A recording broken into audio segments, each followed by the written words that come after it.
시편 136편 1절부터 26절까지 있는데요. 이제 두 번 나눠서 이제 어제 전반부 또 오늘 후반부를 나눠서 이렇게 보고 있습니다. 전반부나 후반부나 그 핵심은 같습니다. 내용이 뭐죠? 핵심 내용이 감사하라. 그래서 매 절마다 감사하라, 감사하라 이렇게 나오죠. 누구에게 감사하는 거예요? 제가 질문을 누구에게 그러니까 하나님께 딱 나오죠. 하지만 우리가 감사할 내용들을 보면 하나님이라는 존재가 아니라 상황을 가지고 얘기할 때가 많잖아요. 뭐 이런 일이 있어서 감사하고 저런 일이 있어서 감사하고. 하지만 오늘 본문은 어떤 상황에 관한 이야기를 하긴 하지만 그러나 기본적으로 감사를 직접적으로 표현할 때 누구에게 감사라 그래요? 하나님께 감사라. 그러니까 존재, 하나님. 그러니까 여기 보면 예를 들면 16절. 그의 백성을 인도하여 광야를 통과하게 하신 이에게 감사하라. 그렇죠? 다 그렇습니다. 끝까지도 그런 이에게 감사하라. 그렇죠? 그러니까 하나님이라는 존재에게 감사하라. 이런 얘기죠. 대상이 너무너무 분명한 겁니다. 그러면 이 대상이 강조된 이유가 뭘까 하는 것은 전 제일 마지막 부분에 가서 말씀을 드리고요. 자, 그 하나님이 하신 일을 쭉 나열합니다. 우리가 어제 본문에도 쭉 나열했지만 오늘 본문에도 나열하는데요. 10절을 다시 보면 광야를 통과하게 하신 이에게 감사라. 자, 이스라엘 백성들이 광야를 통과했죠. 통과하는 것, 그래야지만 가나안 땅에 갈 수 있잖아요. 광야를 통과하지 않고 가나안 땅에 갈 수 없습니다. 그러니까 광야는 통과해야 할 땅입니다. 그 통과하는 과정에서 어려움들이 많죠. 그 어려움들을 다 극복하게 해주셨는데 그 극복하게 하는 내용 중에 하나가 뭐냐면 전쟁이었죠. 전쟁. 그래서 17절에 보면 큰 왕들을 신에게 감사라. 또 18절 유명한 왕들을 죽이신 이에게 감사하라. 광야를 거칠 때 전쟁이 있고 그 전쟁의 상대국 그 왕들을 죽이게 하신 그분을 감사하라. 이렇게 말하는 거죠. 그래서 19절 20절에 보면 아모리아 왕 시온 바산 왕 옥 이렇게 나오죠. 그래서 그 모든 것들을 극복하게 하신 이에게 감사하라 하면서 21절에 보면 그들의 땅을 기업으로 주신 이에게 감사하라. 그 인자하심이 영원하미로다. 22절 곧 그 종 이스라엘에게 기업으로 주신 이에게 감사하라. 그 인자하심이 영원하미로다. 이제 출애굽기를 지나서 여호수아를 보는 것 같죠. 자, 광야를 통과해서 이스라엘 백성들이 어디로 들어가죠? 가나안 땅에 들어가죠. 이 가나안 땅은 하나님이 이스라엘 백성들에게 약속한 땅입니다. 그래서 그 땅에 들어가잖아요. 들어가서 이제 지파별로 땅을 분배받고 그곳에서 정착하게 됩니다. 그 정착하기까지는 통과해야 될 땅이 광야였어요. 그 광야를 잘 통과하도록 만드셔서 하나님이 약속한 그 땅에 가게 되었다. 그렇게 하신 하나님께 감사하는 거죠. 자, 근데 이 감사할 때마다 늘 강조하는 것이 그 하나님이 어떤 분이신가? 어제 본문처럼 인자하심이. 하나님의 인자하심. 이 인자하심이라는 말은 굉장히 큰 용어라고 말씀드렸죠. 어제 본문에 헤세드라는 말입니다. 헤세드. 이건 아주 사랑을 표현한 중에 이거보다 큰 사랑이 없어요. 하나님이 이스라엘 백성을 보시고 그들을 끝까지 책임지시고 그들을 지키실 것이다. 그것은 약속하셨잖아요. 언약이잖아요. 그것을 지키는 사랑을 헤세드라 그래요. 히브리어로. 그것이 인자하심입니다. 인자하심. 하나님의 인자하심이로다. 그것이 언제까지요? 한순간, 기간 동안만이 아니라 영원함이로다. 그 인자하심이 영원함이로다. 이렇게 말씀하고 있는 거죠. 자, 이 감사가요. 이제 23절부터 26절까지도 계속해서 비천한 가운데서 기억해 주신 것을 감사하라 하고 23절에 말씀하고 있죠. 그래서 대적에게 구해 주시고 25절에 먹을 것을 주셨다. 광야에서는 어떻게 먹고 살았죠? 만나와 메추라기. 그들이 이동하는 중이니까 농사를 질 수가 없잖아요. 근데 하나님이 그곳에서 아주 그냥 하늘에서 내려주셨어요. 아침에 일어나면 딱 그냥 먹을 것이 딱. 그러면 좋겠죠. 왜 옛날에는 그러고 요즘은 안 그러시나? 그죠? 근데 아마 요즘은 그러면요, 싫어할걸요? 맨날 만나면 어떻게 먹고 삽니까? 집에서 먹는 음식도 좀 새로운 거 먹기 위해서 외식도 많이 하는데.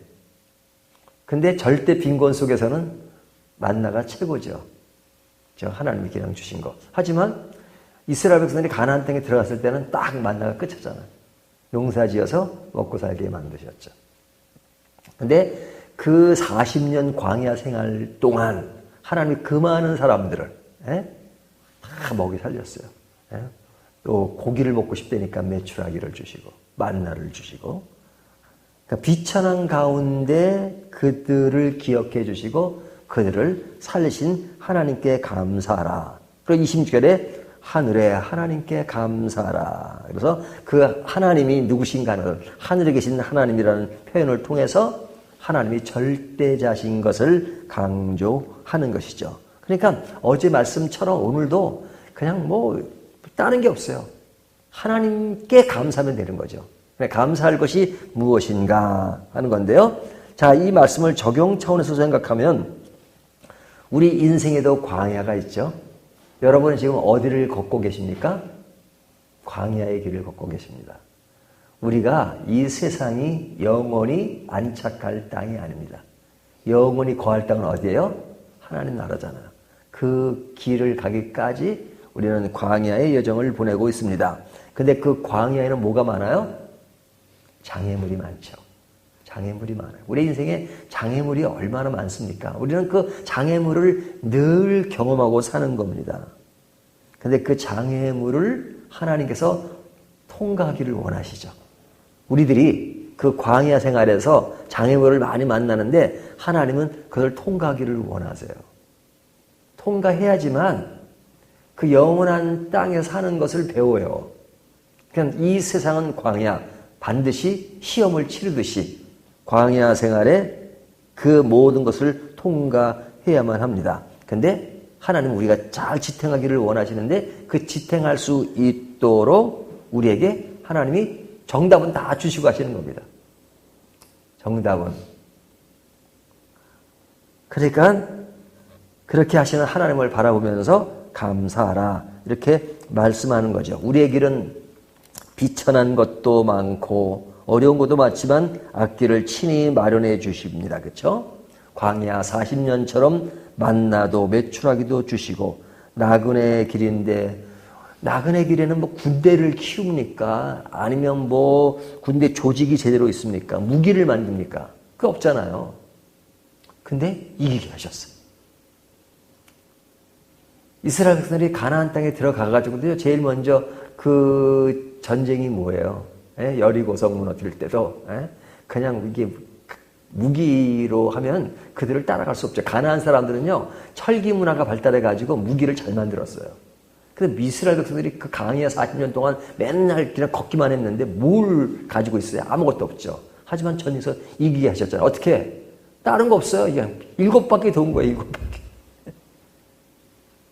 물론 아이성 그런 곳에는 이렇게 칼같이 했지만 그 아주 빈약한 거지만 하나님이 이기게 하셨잖아요. 어떨 때 우박을 내리시고 해가지고 이기게 하시고. 그러니까 하나님이 하신 것이죠. 자, 이것이 이제 오늘 본문 전체의 내용인데 제가 오늘 본문에서 특별히 강조하고 싶은 것은 누구에게 감사라? 어떤 이에게 감사라? 하나님을 강조하고 싶어요. 자, 우리는 생활 가운데 상황들을 많이 겪잖아요. 그리고 환경의 여러 가지를 경험하잖아요.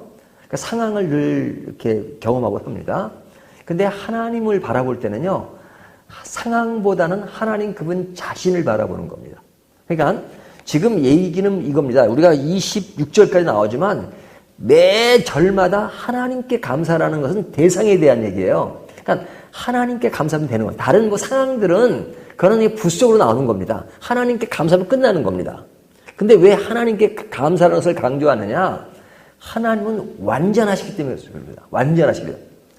완전하신 분에게는 그 대상에 집착하면 돼요. 그 대상을 바라보면 돼요. 다른 거는 그냥 하나님이 그냥 도와주세요. 그러니까 하나님이면 오케이 하면 끝나는 겁니다. 하나님께 감사하라. 이것이 신앙의 가장 큰 원리예요. 그 제가 이걸 많이 강조하는 하나님을 얘기할 때 God Himself, 하나님 그분 자신에게 감사하라. 하나님이 주신 능력, 하나님이 주신 선물, 하나님이 주시는 어떤 것, 이것은 하나님이 주시는 거예요. 하지만 사람들이 하나님 자신보다도 그런 어떤 상황과 그런 주시는 어떤 것에 관심을 가지면 하나님 그분 자신이 어떤 분인가를 몰라요. 그러면 신앙은 동떨어진 겁니다. 잘못 가는 거예요. 하나님 그분 자신에게 집착하는 겁니다. 집착이란 말이 어울릴지 모르지만 진짜 집착입니다. 그건 집착해도 돼요. 완전하신 분이니까. 아주 절대적으로 헌신하고 투신해야 돼요. 하나님께. 하나님은 완전하시니까. 자, 완전하신 것에 대해서는 그분에게 집착하면 됩니다. 하지만 또 반대로 이 세상은 완전합니까? 사람은 완전합니까? 사람이나 이 세상은 완전하지 않아요. 완전하지 않을 때에는 그 대상에게 집착하면 안 됩니다. 자, 하나님께는 집착해야 돼요. 그분에게. 그분이 주신 상황, 그 주시는 상황에만 집착하면 하나님을 이탈해요. 하나님이 주시면 감사하고 안 주시면 원망하고 그러잖아요. 상황에 집착하니까. 하지만 이 세상이나 인간은 대상이 완전하지 않아요. 세상도 완전하지 않고 인간도 완전하지 않으니까 그 대상에게 집착하면 안 돼요. 무엇에 집착해야 돼요? 상황 속에. 상황. 그러니까 이 세상에는 옳고 그른 것들이 있어요. 그러니까 봐서 옳은 것은 박수, 틀린 것은 노. 이렇게 해야 돼요. 제가 이 우리나라 사람은 정치에 너무너무 관심이 많아가지고 정치 얘기들을 너무너무 많이 하는데 정치 얘기요. 저는 그 진영 논리 진짜 싫어합니다. 진영 논리라는 것을 완전 무시할 수는 없지만 완전히 진영 논리만 빠진 사람은요. 선과 악의 기준이 상황이 아니에요. 그 대상이에요. 대상.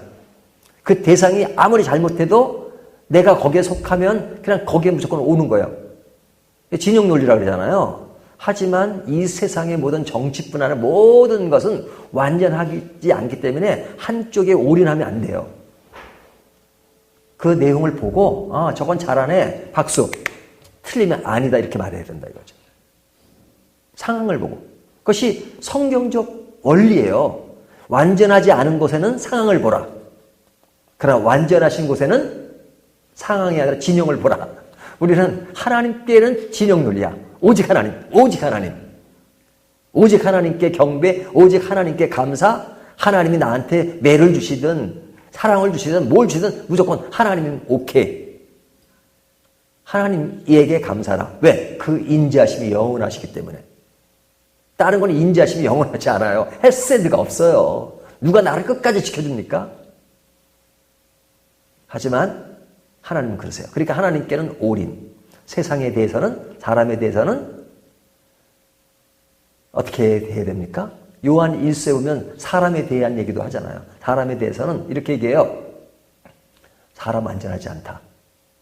그러니까 그 사람에 대해서 뭐라고 말씀하면 기대할 것도 없고 실망할 것도 없다. 그렇죠? 여러분 저에 대해서 뭘 기대하십니까? 기대하지 마세요. 인간 임세일도 똑같은 인간이에요. 부족함이 많아요. 그러니까 성경의 원리는 누구든지 기대하지 말라는 거예요. 기대하지 않으면 실망하지 않아요. 이 말이 굉장히 부정적인 것처럼 보이지만 사실은 굉장히 긍정적인 것입니다.